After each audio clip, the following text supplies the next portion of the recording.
Shalom Bapak Ibu dan Saudara-saudari yang terkasih dalam Tuhan Yesus Kristus. Tema hari ini adalah hidup oleh anugerahnya.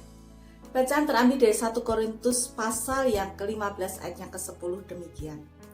Tetapi karena kasih karunia Allah, aku adalah sebagaimana aku ada sekarang. Dan kasih karunia yang dianugerahkannya kepadaku tidak sia-sia. Sebaliknya aku telah bekerja lebih keras daripada mereka semua. Tetapi bukannya aku, melainkan kasih karunia Allah yang menyertai aku. Demikianlah firman Tuhan. Paulus menggambarkan dirinya sebagai orang yang tidak memiliki kebanggaan atas segala sesuatu yang terjadi. Bahwa kalau dia ada sebagaimana dia ada saat itu, ia ungkapkan itu semata-mata kasih karunia Tuhan. Ungkapan Paulus ini bukan sekedar lip service atau kata-kata manis belaka, kata yang tanpa bukti.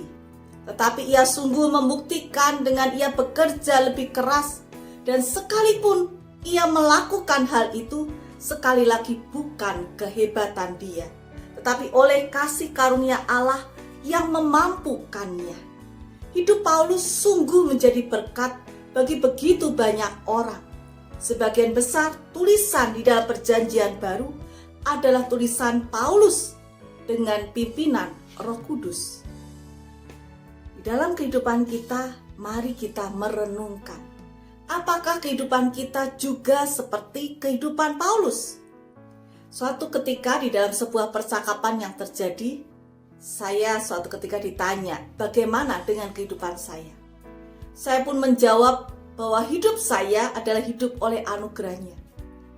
Sekali lagi bukan karena sok suci, tetapi sebuah pengakuan yang tulus yang saya ungkapkan bahwa kalau saya masih bisa hidup saat ini, hal itu adalah semata-mata anugerahnya. Orang lain berkata, semua orang juga akan mengatakan hal itu. Tetapi sekali lagi hal yang mau saya sampaikan adalah saya mengatakan hal itu karena saya mempunyai cerita di balik kalimat yang saya ungkapkan. Ketika saya waktu masih bayi, saya pernah mengalami satu sakit yang berat dan saya terpaksa harus dirawat di rumah sakit. Dan saat itu saya sedang ditunggu karena sedang lelah, orangnya rupanya tertidur. Bapak saya baru saja menengok saya dan pulang. Tetapi sampai di rumah, hatinya menjadi gelisah dan dia merasa tidak tenang. Dan seolah-olah ada dorongan untuk dia balik lagi ke rumah sakit melihat saya. Lalu dia kemudian memutuskan untuk balik lagi ke rumah sakit dan melihat saya. Ketika dia perjalanan dan sampai tiba di rumah sakit Elizabeth, dia kemudian menemui saya. Dan betapa terkejutnya dia. Saya tampak sudah kebiru-biruan. Apa yang terjadi? Ketika saya diinfus, rupanya yang menunggu ketiduran dan infus itu kosong. Dan darah saya masuk ke dalam tabung infus itu. Siapa yang memberitahu ayah saya, papa saya? Kalau kejadiannya seperti itu, kalau bukan Tuhan. Dan rupanya Tuhan punya rencana sehingga saya masih hidup. Saya masih bisa melanjutkan kehidupan. Dan ada satu peristiwa besar lagi ketika saya sekolah teologi. Dan saat itu saya sedang mengalami batuk yang cukup parah. Dan juga terkena sakit, yaitu paratipes. Saya ketika duduk pun saya muntah, jadi cukup parah. Dan dokter berkata, kalau lewat dari 5 hari, hari ke-6 masih muntah terus, maka saya harus dirawat di rumah sakit. Tuhan baik. Sampai hari ke-5 saya masih muntah, hari ke-6 saya stop. Tapi apa yang terjadi? Karena dikasih obat-obatan yang sesuai dengan sakit saya diminta tidur. Sementara batuk saya itu semakin parah. Akibatnya paru-paru saya mengalami infeksi. Saya di ronsen dan di hasil ronsen itu terlihat sepertiga paru-paru saya warnanya putih, terendam oleh air. Dan itu bertambah parah ketika saya sedang tertidur. Jadi ketika kalau sedang tertidur, maka cairan itu akan naik ke tenggorokan dan produksi lebih banyak lagi dahak itu, dan seolah-olah saya merasa tercekik dan saya terbangun karena saya nggak bisa napas. Saya bangun, megap-megap, melotot, nggak bisa nafas. Dan saya berkata, Tuhan Yesus tolong, Tuhan Yesus tolong. Akhirnya saya bisa muntah, dan air muntah itu seperti susu dan kental. Dan itu terjadi berhari-hari. Secara manusia saya merasa, Tuhan, apakah saya mau mati? Dan kekhawatiran saya ungkapkan kepada saudara saya, dia seorang apoteker.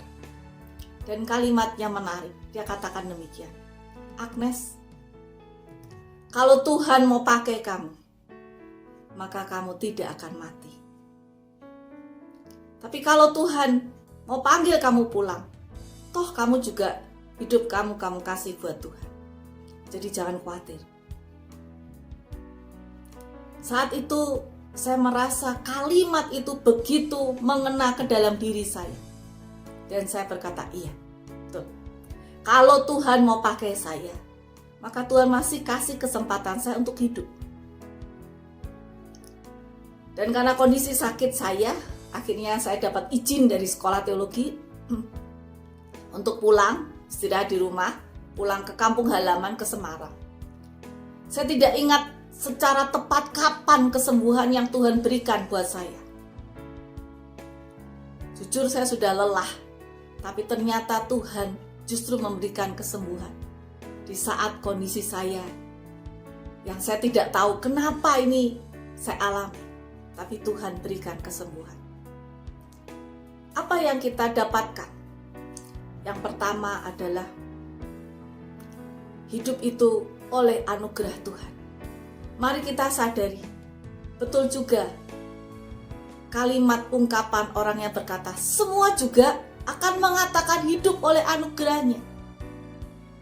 Tetapi mari kita merefleksikan, apakah kita punya cerita di mana kita sudah hampir mati. Dan saat itu, Tuhan masih kasih kita kesempatan untuk melanjutkan kehidupan. Dan kita bisa berkata, hidup oleh anugerahnya. Yang kedua, ketika kita mengalami pergumulan hidup yang berat, mari kita percaya di masa lalu Tuhan juga sudah tolong. Saat ini dan masa depan, Tuhan juga akan menolong kita. Dan yang ketiga adalah, mari kita gunakan hidup kita, waktu yang Tuhan anugerahkan untuk kita persembahkan agar Tuhan pakai untuk kemuliaan-Nya. Dan biarlah sekali lagi kita bisa berkata dengan tulus hati, hidup oleh anugerah-Nya. Tuhan memberkati kita. Amin.